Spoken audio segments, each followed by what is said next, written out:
Secure the perimeter.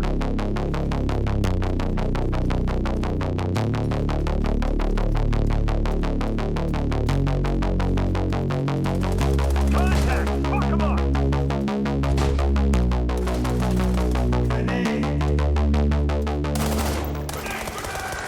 World War III in the year 2024. Is it worth playing, or is it another free-to-play game that has gone down the drain? World War III was released several years ago, and the community had high hopes that it would be a battlefield killer. But when the game was launched, it suffered from several problems. Microstatus, lag, a bad anti-cheat protection, high system requirements, and bad server management. And like many other first-person shooters, the player count of the game quickly dwindled. So, several years after the first release of an unplayable beta version, I'm going to show you a match of Team Deathmatch and some small excerpts from a tactical ops game, and I'm going to tell you what's good about the game in the year 2024 and what's bad. Have fun watching the video.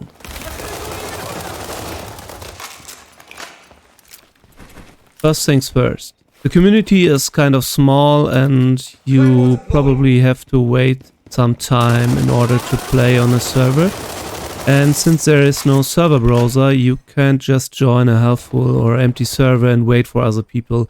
You will have to use the in-game server system, and that requires you to wait for other players in order to fill an automatically created server. Not the best solution for a game with a small server population. However, if you have found a game, you will notice that the game's performance has increased. Most of the microstatus are gone and the game runs very fluid on a middle-class PC. The game features a wide equipment and weapon system.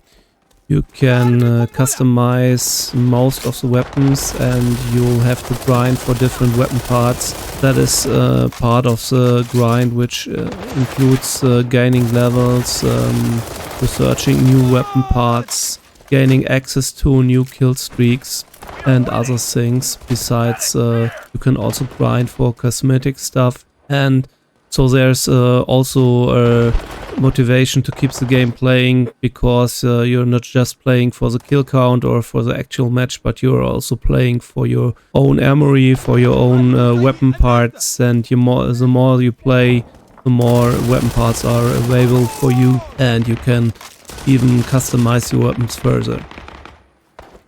And there's of course also a battle pass or a season pass, which is absolutely not required. You can play the game completely for free and it's not necessary to buy it. However, there are also new skins, new operators, and I think new weapon blueprints. But as I already said, you can play the game for free. It is not necessary to buy anything here. There are also several different classes which you can choose from. For example, the classic infantry class or a pioneer class, which is also useful against vehicles.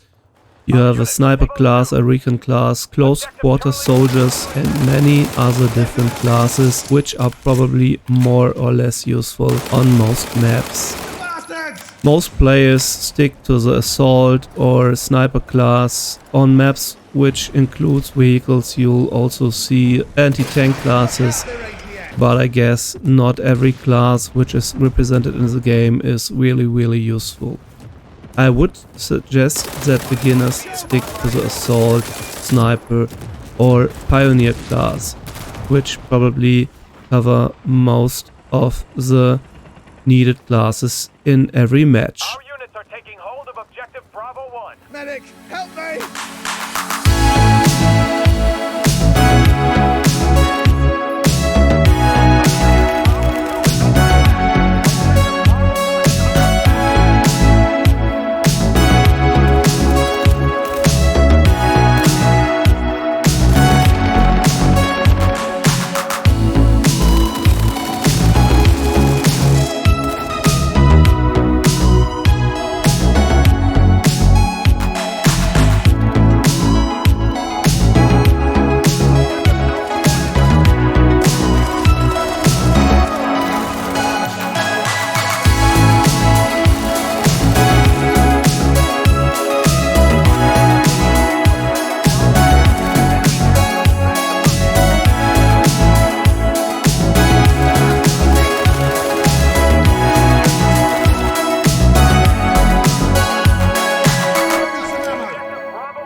While Team Deathmatch is quite enjoyable, the heart and core of the game is a tactical ops game mode, which includes attacking or defending several different targets, using vehicles and kill streaks. All this isn't possible in Team Deathmatch.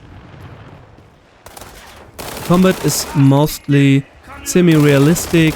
It's not on the level from Escape from Tarkov or Squad, but it's definitely more realistic and tactical, for example, than Call of Duty or other arcade shooters. Having a good squad leader is important for achieving victory in this game. The squad leader is responsible for assigning targets, calling out the squad what to do, and he's also rewarded with additional points every time a squad member fulfills one of the tasks he has been assigned to. With the points you have gained, you also can purchase or activate different kill streaks, which can be of an offensive nature, like an high-powered MBT or an artillery strike, but you also have different kill streaks which are useful to mark enemy soldiers or use other rather defensive actions. The quality of the maps you are playing on ranges from mediocre to good. I really dislike the maps which are mostly based on an urban environment because it turns into a more tactical Call of Duty there. But on the larger maps, which feature more rural areas or buildings and a lot of free space between the buildings, it really gets those Battlefield vibes. And that is where the game really shines. If you are sick of playing a futuristic Battlefield with shiny things, you should really try out World War III, because you have none of this crap in this game.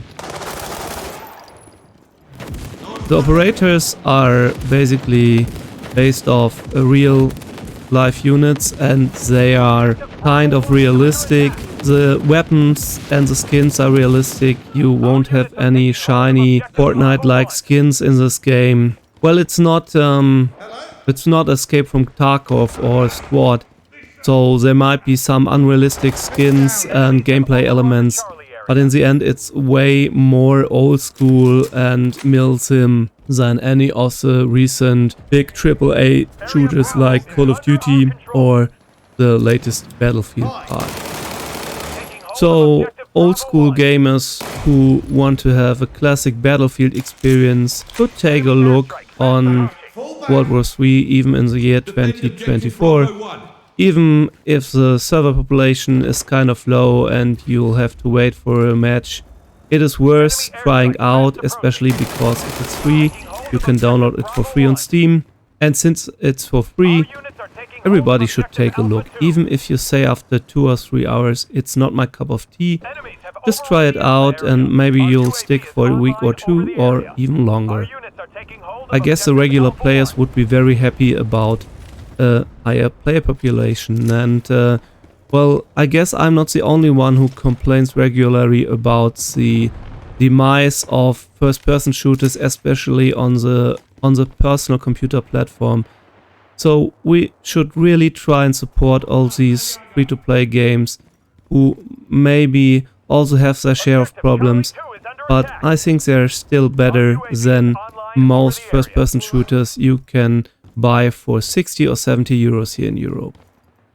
So, hopefully I'll see some of you on a World War III server in the next few weeks. I really suggest you try the game out, and if you don't like it, you can uninstall it anyway. Thanks for watching this video and see you soon.